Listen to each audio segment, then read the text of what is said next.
Hey folks, welcome to this Master That Riff lesson. Today I'm going to look at all the little riffs in Talk to You Later by the Tubes from 1981, which features on the recording Mr. Steve Lukather, actually on guitar. I'm in standard tuning from this, and the first riff, intro riff, sounds like this.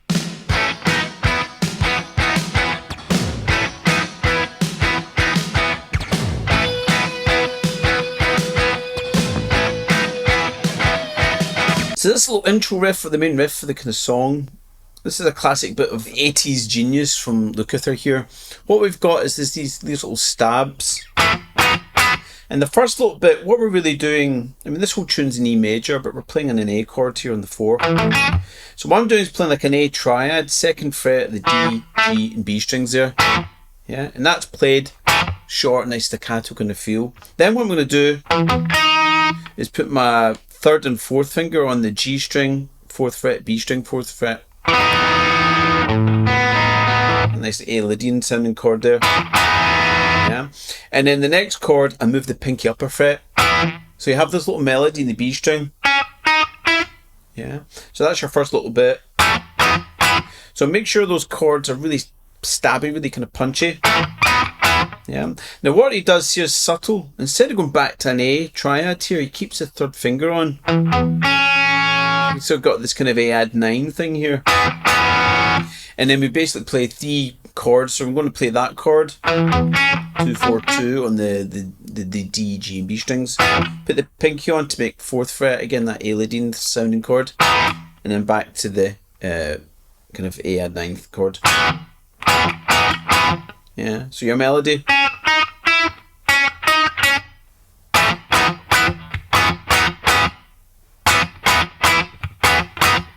That's your general riff for that kind of main bit. So then we get to the verse, and that sounds like this.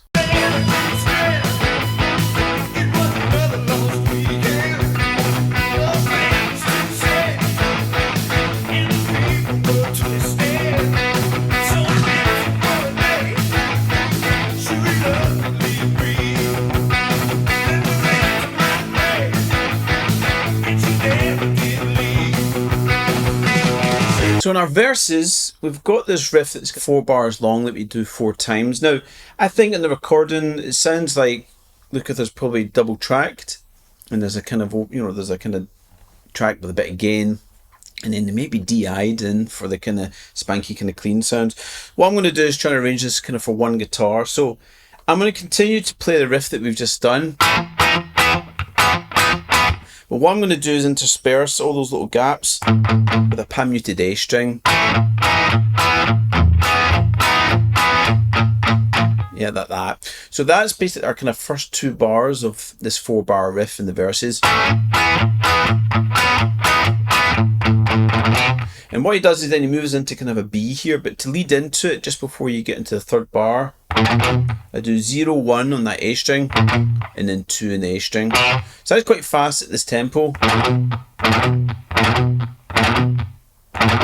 So when I'm playing that, it's a down, up, and then down on the beat of kind of bar 3. And for bar 3, we're just pan muting that 2nd fret of that A string. Yeah, so it's like 1 and 2 and 3 and 4 and. And in the 4th bar, we have this cool little octave thing. So what I'm going to do, little riff like that. So I'm playing 2, pan muted that A string, then I jump up an octave, and I use my 4th finger to play 4th fret of that G string there. I kind of do it with an upstroke. Then I have a pan mute on that 2nd fret A string, but it's a down, up, down. It's like a 2/16 and an 8. Then I'm going to play 4th in the G again, and then play A string twice, and then back to G string 4th fret. Yeah, so it's like, and that's that 4th bar. So that's the kind of riff. So if I play it slowly, it kind of goes 4 bars.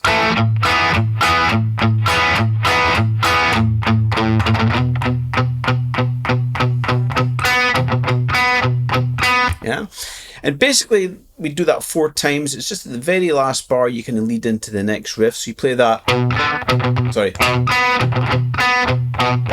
you play an open E string there, but that's a kind of that leads into the next riff. Yeah, so that's pretty much what we're doing on all the verses, and that leads us into what I'm going to call the pre-chorus riff, which sounds like this.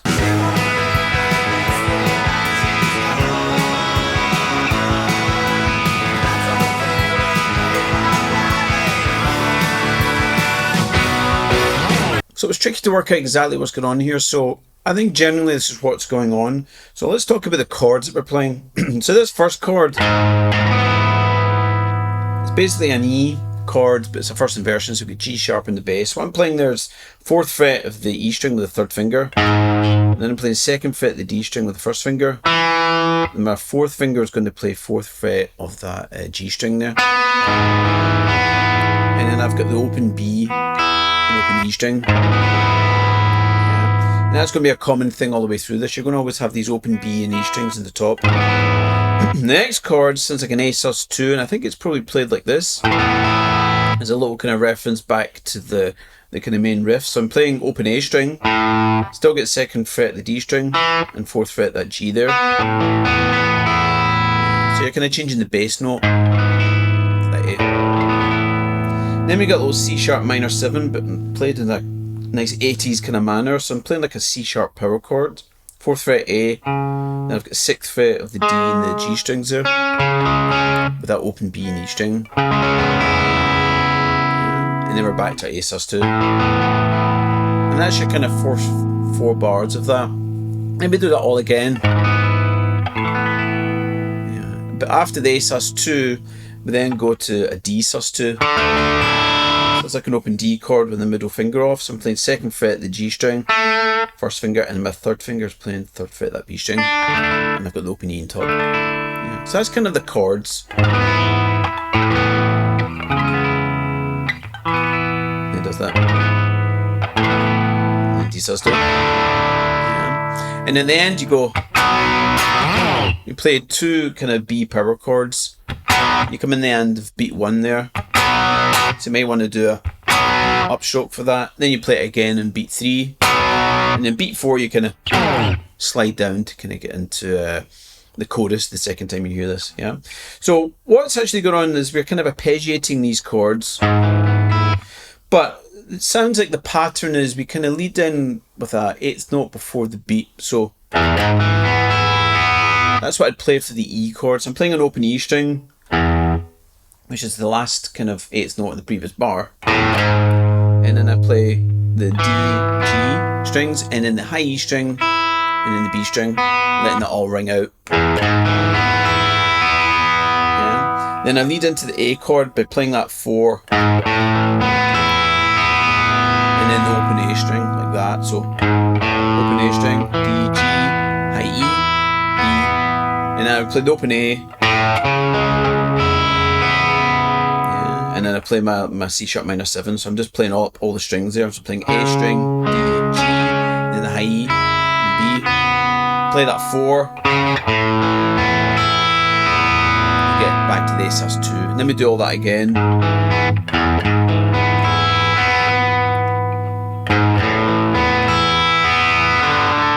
And it sounds like either we don't hear that T up there, or he hits the D string twice. It's really hard to work out there, but I think if you want to keep it,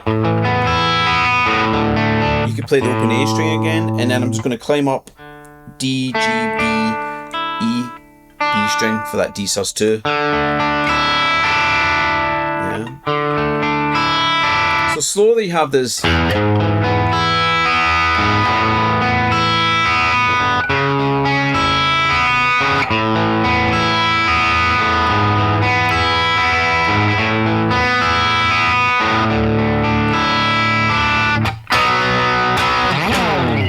So that's the general idea for that pre-chorus riff.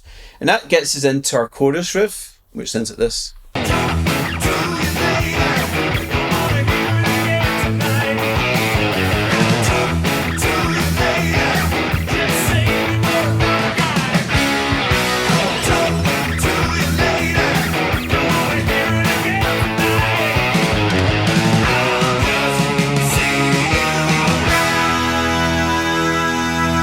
So our main chorus riff is kind of like an E version of the kind of main riff. So what we're doing here is I'm going to be playing an E power chord to begin with. So I'm just batting at that 2nd fret of the D strings there at the 2nd, you know. Then I'm going to play, I've got this kind of C sharp A with C sharp, and then B, D sharp kind of inversions here. So what I'm doing there is I'm barring the second fret of the D and G strings, the first finger, and then my third finger is playing fourth fret there. And then I move it up 2 frets. You know, so I've got this B triad with D sharp in the bass. So it kind of goes. So in between those spaces, again, I'm pan muting like an open E string. That's the kind of 2 bars. So you can see it come up. Then I'm back to the E string, E power chord. And what I do there is I kind of come back and I play 4-2 in the A string on that kind of and 3. So it kind of goes and 3 and, yeah. So when you're playing that, that's the kind of rhythm that you want to go for there. Then in the next 2 bars, I'm going to play up in an A power chord here, and I play. So what I'm doing here is playing a melodic thing that's 2nd fret G, 4th fret G, and then 2nd fret that B string there. So I play the A power chord, put my 3rd finger on to play 4th fret of that G string. So again, I get that A add 9 sound again. And then there I played just the B string and G string. And then what I've got at the end of that is pan muted A string. So the way to think about this is fill the space with A kind of muted strings here. And then I'm going to play this little riff that's 2, 0, 4, 2, 4, 5 on that A string, 2, 0, then 4, 2, 4 on the E string, and then 5 on that E string. A bit of vibrato. So the thing that's weird about that is that 2 is actually the and beat 1. So the way I think about it is just playing, I'm just filling that space. Yeah, and that's our 4 kind of bars. So we pretty much play all that again.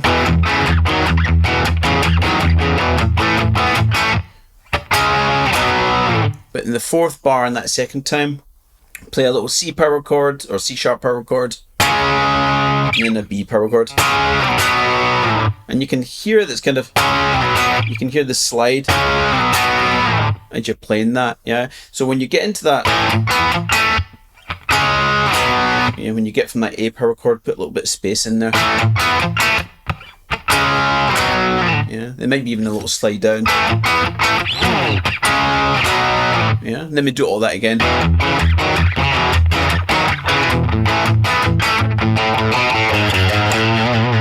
And then we have this cool little climb up. Yeah, so what I'm playing here is 2nd fret that A string, vibrato, 4th fret the A string, I use the first finger for all this, then 4 to 6, and then I play 6, an E string, and then an E power chord. So I'm doing 7th fret A, and then 9th fret the D and the G.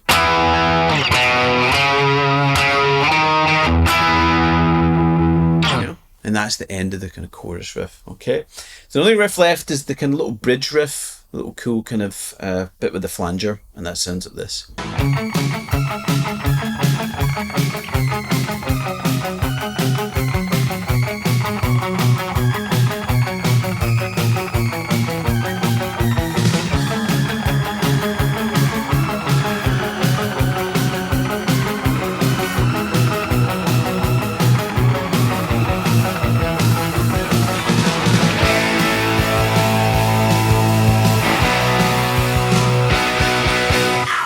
So this cool bridge section, we're kind of we're underlying kind of some harmony, inverted harmonies, all this kind of sound. Yeah, and there's a kind of an inversion of a minor there. Yeah, so it's a little kind of alternating thing between the A string and the D string. I've got a little bit of flange on there, very subtle kind of flange. So the first bar, or the first 2 bars, I'm playing 4 on the A string and then 7 on that D string. So it's like basically an A, first version of an A chord. So you play that twice. Then I move that note on the D string back a fret to 6th fret. And you do it again. Picking wise, I'm just doing down, up here, little outside picks. Then I'm going to move back. I'm going to play 3rd fret of that A string and then 6th fret of the D string. And then what I do here is play 4th fret of the D string. Get a little diminished interval there. Yeah. Then we move it down again. Everything's moving down chromatically in the A string here. 2nd fret of the A string, and there's a bit of a stretch. Now I'm going to play 6th fret of the D string. Yeah,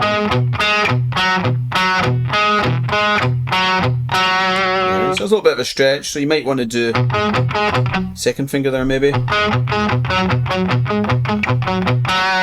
Yeah, think of the middle finger as being your orientation point and reaching back with the 1st finger. And then our last kind of bars, I'm going to do 1st fret of the A string, 4th fret of the D, and then 1st fret A, 2nd fret of that D string. So it's just this going to move down 2 frets. Yeah, and you do it all again. So slowly it kind of goes.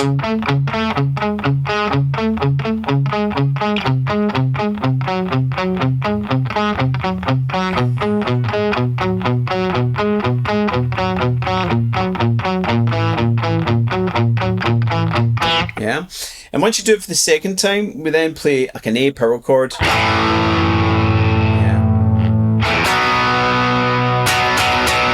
Yeah, so you're playing an A power chord there, 2nd fret barring that D and G strings. That's for 2 bars. Just before you play the B power chord, as though if you play that, I do like an upstroke. Play that in beat 1, and all I'm doing is 2nd fret of the A string and then 4th fret of the D and G strings there. And in the last bar, I've got this triplet, and then it hits it on beat kind of 3 there. Rest, and then you're back into a kind of chorus. Yeah, and that's it, guys. That's kind of the main riffs. Now there's little variations here and there, and the kind of arrangement of the song, it's kind of like verse, pre-chorus, chorus. Yeah, but listening to it, you'll get an idea of kind of the arrangement of it. So there you go, guys. That's it. That's all the riffs. To talk to you later. I want to say a big huge thanks to John for requesting this over at Patreon. That's something you can do if you're a member on the Patreon. You can request riffs and songs. We're going to be looking at the lead overdubs and the solo that Lukather kind of plays, or the outro solo. So I just need to get that finalised, and that'll be coming along next, hopefully soon. But if you want access to the HELIX patch I created for this, or the animated tab, or the guitar profile PDF, whatever, come on over to the Patreon. You've got access to that if you're a member there, as well as get access to loads of things on kind of Patreon. We've got our kind of exclusive lessons on there. We've got some technique exercises, drills you can work on, loads of stuff, theory lessons, all name it. So come on over to the Patreon, guys, and you'll get access to that. So have fun with that, enjoy that bit of 80s pop rock, and I'll hopefully see you soon.